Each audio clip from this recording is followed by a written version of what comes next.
Hey guys, it's John here again today from Toxic Spikes, and I've got two big announcements before I start the video. One is about my layout. I'm going to be not doing the layout anymore, only because when I first started the layout, I really liked it, and I didn't mind the amount of time I had to put in to make my videos. Because I liked the way the layout looked and it was really cool, but the problem is my videos, the video making process has just gotten monotonous and I really don't want to do it. And I figure if I'm going to be uploading videos, I want to at least enjoy uploading the videos, and so you guys can enjoy watching it as much as I enjoy making it. So I'm probably not going to be doing the layout, but thank you again to Pirate Captain Dark. You know, another shout out to him. I don't give shout outs to like anybody, but you know, he made my background, he made my layout. I mean, he did an amazing job on both, so thank you. And I'm probably not going to be using the layout in the future, unfortunately. The second big announcement I have is I am going to be making a schedule. I figured it would be good because then I would kind of be held to some sort of consistent uploading thing, like kind of schedule. So I'll let you guys know about that, and probably the next video or two about what my schedule is going to be. But I'll have like certain video, like, you know, you can always expect to see battles on this day and this day. So, anyways, we got a battle here today with Ninsteven, so enjoy. Alright, so here we got a battle with Ninsteven, and I feel like meteors because I'm jumping right into the battle without saying my introduction. But I guess I already had a little narration thing.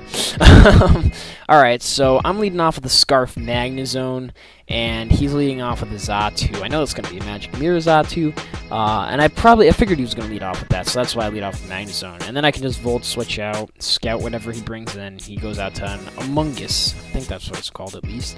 And I go out to my Haxorus, and I'm gonna, it's a substitute Dragon Dance Haxorus. So I'm going to be able to sub up to protect himself from any status, and then Dragon Dance obviously is going to boost his attack, and Haxorus has pretty ridiculous attacks, so even after one Dragon Dance, I'm pretty confident he's going to take on most of this guy's team, or most of Ninsteven's team, rather, because, I don't know, I can just refer to him as Ninsteven. So he's going to use some Venom Shock thing, and I'm just going to go ahead and I think I Outrage here. Yeah, so Outrage is going to take him out in one hit, but I get a critical hit. Not sure how much that mattered. Even if it did, he kind of makes up for it later, you'll see. So he goes out to his Escavalier. I don't even know what that thing's called. And I Outrage, and it's going to do over half. I was surprised by that. And then he Iron Heads, and I was like, damn, is this thing Choice Banded? And then I realized that was a critical hit. So he got back at me for that crit earlier. And I take out... No, I don't take out his his Spartan. But I leave it at a pretty low health. And I go out to my Magnezone. My Magnezone, like 90% of the reason I saved this battle is because Magnezone did awesome. And I freaking love Magnezone. He's such a tank. You know, normally when they take Pokemon from previous gens and give them new evolutions, I don't like them very much, but this was one of the exceptions. I mean, Magneton was cool. I like Magnezone a lot, though. Like, and then I go out to Dusclops. It's Eviolite Dusclops. I think this was the first time I was ever using him. Starting to discover how amazing Eviolite is. And he's going to go out to his Xatu here, predicting me to go ahead and status his Wargle, or his Braviary, or whatever it's called, but he bounces it back and it misses. So you could call that a Hax, but at the same time, I would just counter-argue by saying it would have missed his Braviary. So, you know, I go ahead and Seismic Toss, gonna take down 100 health, realize it's not doing crap, and I don't want to let him set up Calm Mind, so I go up to my Magnezone. This is a risky play, but I think of this in two ways. One, I have max special attack, so I'm going to be dealing a lot of damage with a stab, super effective move, and two, I don't think he has much to hit me back with, other than maybe like Psychic or something like that, but then I figure out he's running a very original set. First I T-Bolt him, does an insane amount of damage, and then I figure out he's running like a stored power set, and this thing does damage based on like how many stat boosts you have, and it like resisted, it almost does half to my Magnezone. So I was pretty impressed by that. And he's only a +2, and Magnezone's pretty bulky, so he goes out to his Llama Steel thingy. I gotta learn the names better. But yeah, he's pretty much gonna have to sack it at this point because Magnezone outspeeds and destroys a lot of his team. So I Thunderbolt him twice, and he's down. But now he's going to go out to his his Galvantula. So I switch out, and I'm going to go into my Dusclops, and he has hidden power. That tells me it's probably fire. And it doesn't do crap to my Dusclops, though, because Dusclops is awesome. Even though, I mean, I still like Duskmar, but I like Dusclops too. I like them both a lot. I feel like they're different pokes, though. Like, you don't use them for the same thing. It's not like with Chansey, where Chansey is basically just like a better version of Blissey now because of the Violite.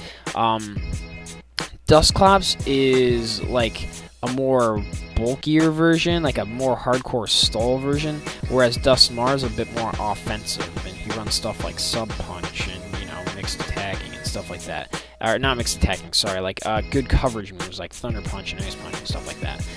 Anyways, he's gonna Thunder me, and then he mispredicts, or he overpredicts, and hidden powers instead of Thunders. I would have been done, but now I live with 1 HP and rest, and that is just, I felt for him there. I felt so bad about doing that.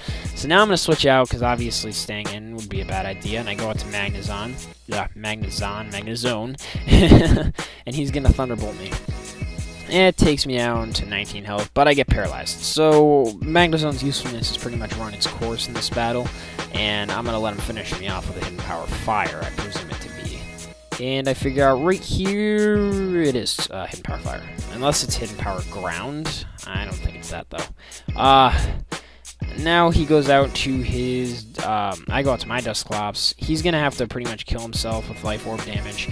And he gets off a Thunder, maybe hoping for like a crit, or just do as much damage as possible. And then he faints. So I'm doing pretty well here. And all he's got left, I think, at this point is his, oh, I Sleep Talk here, and it does absolutely nothing. I Seismic Toss the air in my sleep. Yeah, all he's got left is like his Xatu and one other poke, I think. His Braviary, and I know that that can handle them both with Heateruma. I'm gonna bluff this Scarf here, kind of scaring him, forcing him to switch out. But I actually have a Choice Banded. Choice Banded Rock Slide. It's lights out at this point. So good game, Ninsteven. Go check him out. I'll link him below. And what was I gonna say? Oh yeah, question of the day. My question of the day is, what like irks you or makes you upset when you battle other people? Or like, what makes you upset about, like, what makes me upset is when other people blame losses on hacks. It's like, hacks are part of the game, get over it. Like, some people hate DCing, some people hate, you know, all kinds of things. So that's what I hate, though, when people blame losses on hacks. So anyways, good game, Ninsteven. Rate, comment, sub, and peace.